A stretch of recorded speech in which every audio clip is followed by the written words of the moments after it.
Bien, estimados alumnos, vamos a iniciar nuestro proceso de desarrollo de la clase de hoy, que vamos a tratar sobre la administración de activos y pasivos en las finanzas internacionales.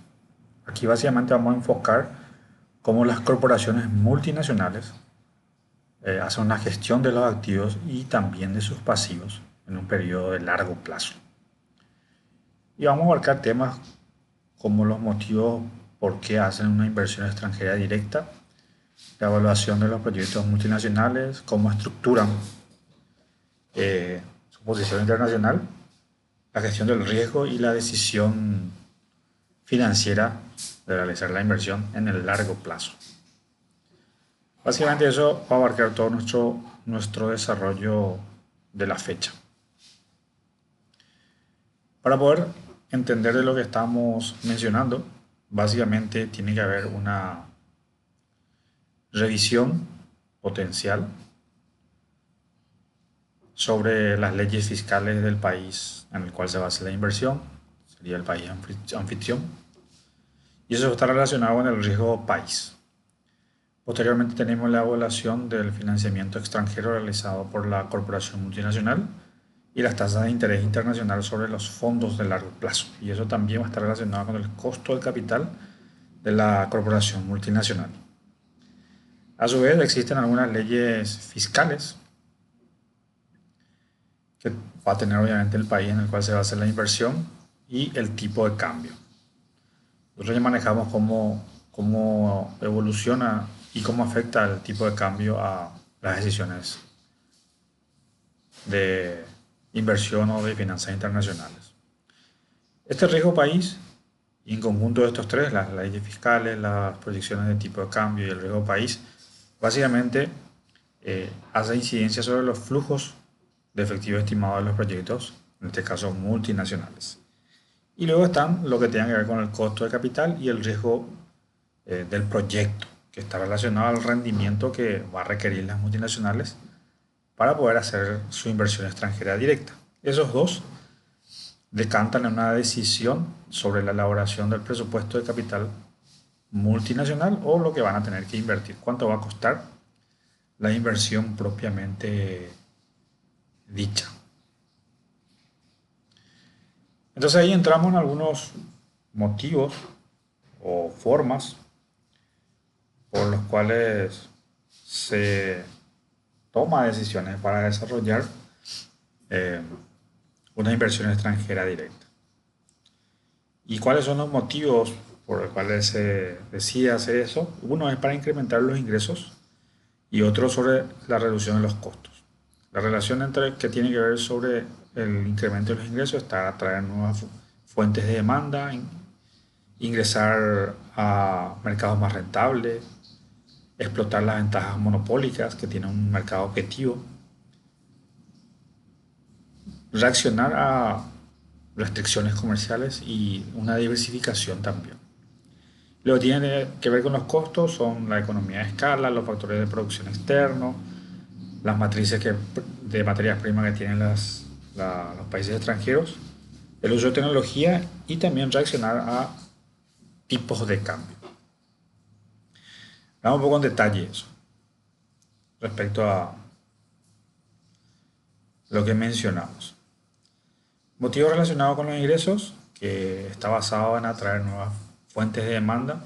Básicamente la empresa llega a un punto en el cual el crecimiento de su país es limitado y quizá hay mucha competencia. Entonces va a tener que enfrentar a un desafío y muchas veces es importante ampliar ese mercado porque la participación ya no es posible incrementar. Entonces la empresa considera un mercado extranjero y ahí existe la posibilidad de una mayor demanda, por lo tanto opta por generar inversiones directas en el extranjero. Tal vez aprovechar el mercado que genera mayor rentabilidad, probando que es posible obtener ingresos más altos en otros mercados y es posible que la corporación multinacional decida vender a ese mercado y planee reducir los precios del mercado. Un problema común con esta estrategia es que los vendedores ya establecen un mercado nuevo y van a poder evitar que un nuevo competidor les quiera reducir el negocio respecto a competencia de precios. Otra cuestión es que decide explorar ventajas monopólicas. Es probable que la empresa se internacionalice si tiene recursos o habilidades para los competidores que no tienen. Entonces esta empresa podría poseer tecnología avanzada, explorar entre las ventajas que le puede generar éxito en los mercados locales y tal vez aprovechar a nivel internacional. Y reaccionar sobre las restricciones comerciales. La multinacional puede utilizar la inversión extranjera directa como una estrategia defensiva. De manera específica, probablemente la multinacional busca que la inversión extranjera directa evite las barreras comerciales. Existen otros puntos que tienen que ver sobre la diversificación, y eso lo puede hacer en forma internacional. Y con eso puede reducir la volatilidad, compensar los ciclos económicos y mejorar los rendimientos versus riesgo. Estos beneficios le pueden dar atendiendo que existen mercados con mayor cantidad de demanda. Por lo tanto, le hace más predecible respecto a la rentabilidad y la volatilidad. Luego están los motivos relacionados con los costos, que lo habíamos dicho que tiene que ver sobre la economía de escala, el uso de factores de producción extranjera, mano de obra, por ejemplo, uso de materias primas extranjeras que pueden ser producidos de manera más barata debido a la mano de obra, la tecnología que puede tener el extranjero o se puede implementar en ese lugar, y la reacción a los tipos de cambio. Los beneficios de la economía de escala, básicamente lo que trata una empresa o una multinacional, es vender un producto en un mercado nuevo y aumentar sus utilidades y por ende su riqueza, aplicando economía de escala a un costo promedio más bajo por unidad de producción, básicamente sería eso. El uso de los factores productivos, los costos del trabajo y la tierra, eso puede ser una variable muy importante que pueda dar ventajas en el manejo de costos. Uso de materia prima extranjera, por ejemplo, el costo de transporte, pueden evitar la importación de materias primas de un país determinado. Y, por ejemplo, cuando se plantea vender productos terminados a los consumidores de un país, es decir, se acerca al mercado, por ejemplo. El uso de tecnología extranjera, y la empresa se puede establecer o adquirir plantas del extranjero para aprender la tecnología y luego utilizar esas tecnologías a su favor. Eso se puede aplicar en cualquier parte del mundo, toda vez que existen esas condiciones. Se pueden hacer algunas comparaciones, algunas que tengan que ver sobre ciertos países, sobre ciertas condiciones y uso de materias primas, pero siempre están relacionados a la maximización.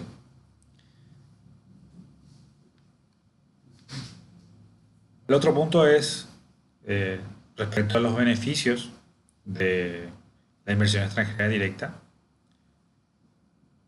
que puede ser la mejora de la productividad, el aumento de la riqueza de los accionistas y reducir la volatilidad de los flujos de dinero y el costo de capital más bajo. Eso está relacionado básicamente con todo lo que hace referencia a la diversificación y el beneficio que atrae la inversión extranjera directa en el extranjero, valga la redundancia. Estos beneficios básicamente en un proyecto internacional puede reducir el riesgo general que está afrontando una empresa como resultado de los beneficios y la diversificación internacional. Hay una clave en esta diversificación que es la selección de proyectos en el extranjero con un nivel de desempeño que no están muy correlacionados con el tiempo. ¿Eso qué quiere decir? Que si la tasa de rendimiento baja en un país, no basta bajar la tasa de rendimiento de otro país, o si el riesgo aumenta en un país, en el otro no va a tener el mismo comportamiento. Por lo tanto, se promedia el- los beneficios en las inversiones extranjeras de los distintos países.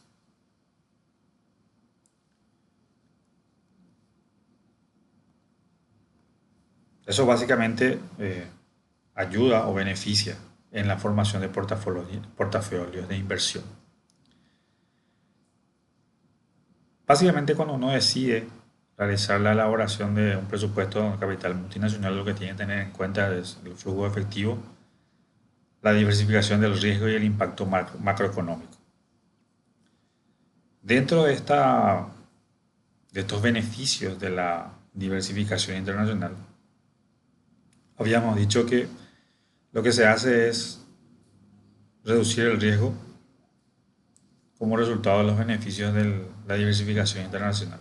Y la clave es que los proyectos no estén correlacionados. Para poder evaluar estas claves de la diversificación, vamos a tomar unos ejemplos o un ejemplo que nos va a permitir explicar exactamente cómo funciona esto.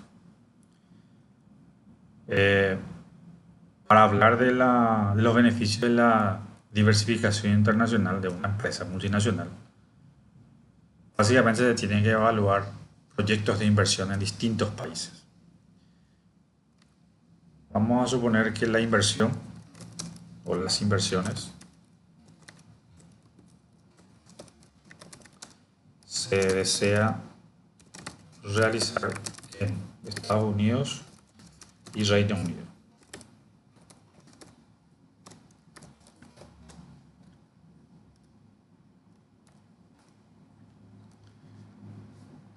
Esta empresa básicamente tiene visiones de expansión y considera invertir en un nuevo proyecto con dos opciones de localización. El objetivo básicamente es determinar la ubicación que sería más favorable en términos de riesgos y rendimientos esperados.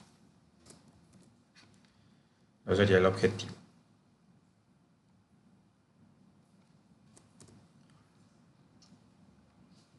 ¿Qué es lo que se entiende o se debe tener en cuenta? Aquí es el concepto de diversificación internacional. Y la diversificación internacional básicamente se refiere a la estructura de invertir en varios países para reducir el riesgo de la empresa.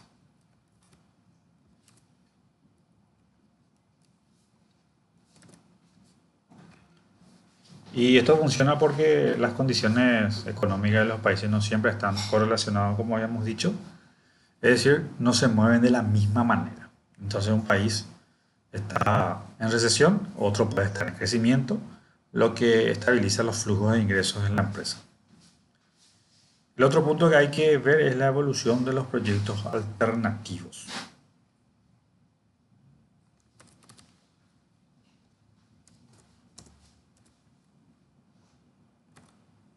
Hay que ver cómo va o se espera que evolucionen los proyectos.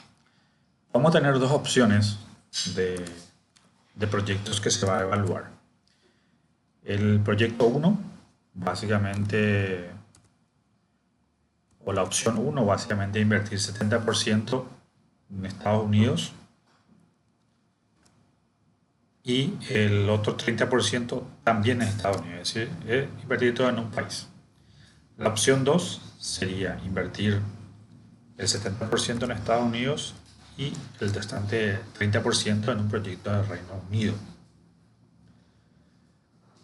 Ambos proyectos van a ser proyectos nuevos y tienen el mismo rendimiento esperado, el riesgo medido por la desviación estándar de los rendimientos y básicamente difiere entre los países. Y lo que se espera es que el proyecto del Reino Unido tenga una mayor desviación estándar, es decir, una mayor volatilidad. Eso es lo que se espera. Eso es un dato o el dato que vamos a ir manejando dentro de la evaluación de la diversificación. Es decir, estos van a ser los datos que vamos a manejar.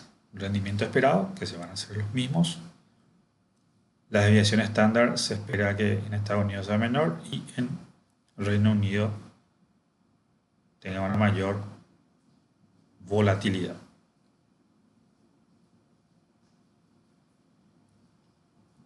Eso es lo que se tiene como dato.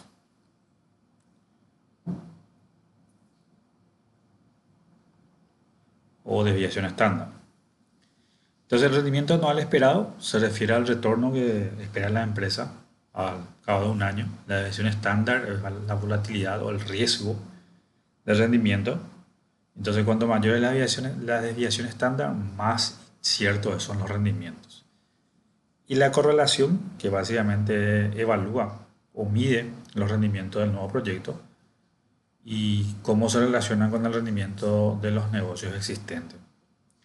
Y se califica uno si es alta y los rendimientos tienden a moverse juntos. Si es baja o negativa, se mueven de manera independiente.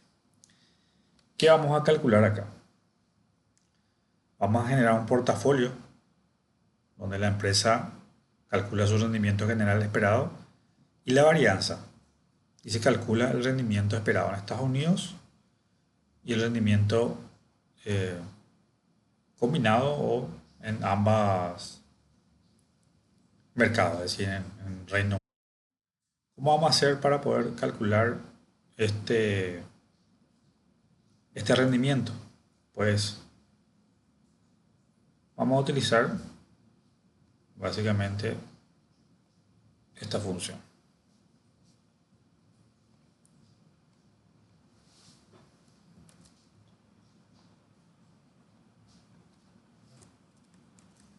Donde vamos a tener los porcentajes de rendimientos invertidos, los rendimientos esperados. Le vamos a sumar los fondos invertidos en Estados Unidos, el rendimiento esperado y obviamente el rendimiento general de la empresa que va a ser 21%. A su vez, tenemos que aplicar una fórmula que va a permitir evaluar ambos mercados, que va a estar dado de esta manera, donde básicamente WA y WB representan el porcentaje de los fondos totales destinados a las inversiones A y B, Estados Unidos y Reino Unido o Estados Unidos, Estados Unidos. Eh, alfa A y alfa B, que son estas nomenclaturas, básicamente son las desviaciones estándares de los rendimientos. Y esto que está acá es la correlación que tienen los dos países, o sea, es un coeficiente de correlación de los rendimientos entre ambas inversiones. Y lo que vamos a hacer es reemplazar esta ecuación con los valores que tenemos en la tabla, donde básicamente vamos a tener así. Vamos a calcular primero lo que es el rendimiento de Estados Unidos, que es como el que estamos viendo en la tabla, lo vamos a poner en forma de ecuación, que va a ser de esta manera, que es lo mismo que esto. 21.5% sería el rendimiento promedio en Estados Unidos. Y la correlación que tiene básicamente cada uno de estos procesos o esta inversión en Estados Unidos va a estar dada por esta fórmula, que es lo que estábamos viendo, la fórmula de arriba, o sea, esta fórmula. Esto lo reemplazamos y vamos a ver que la correlación es de 0,006. Esa sería la correlación que tienen las inversiones en Estados Unidos. que básicamente mide la variación para un proyecto diferente.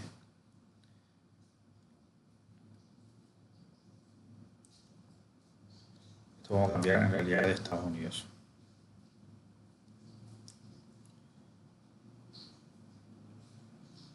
Este sería.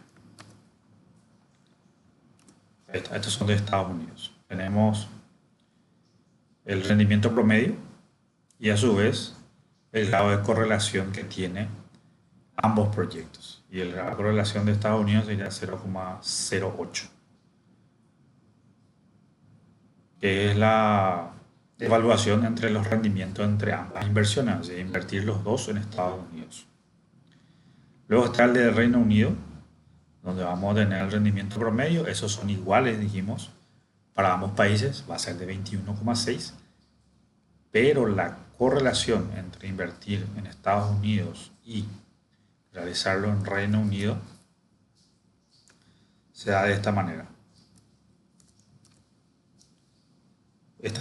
Donde vemos que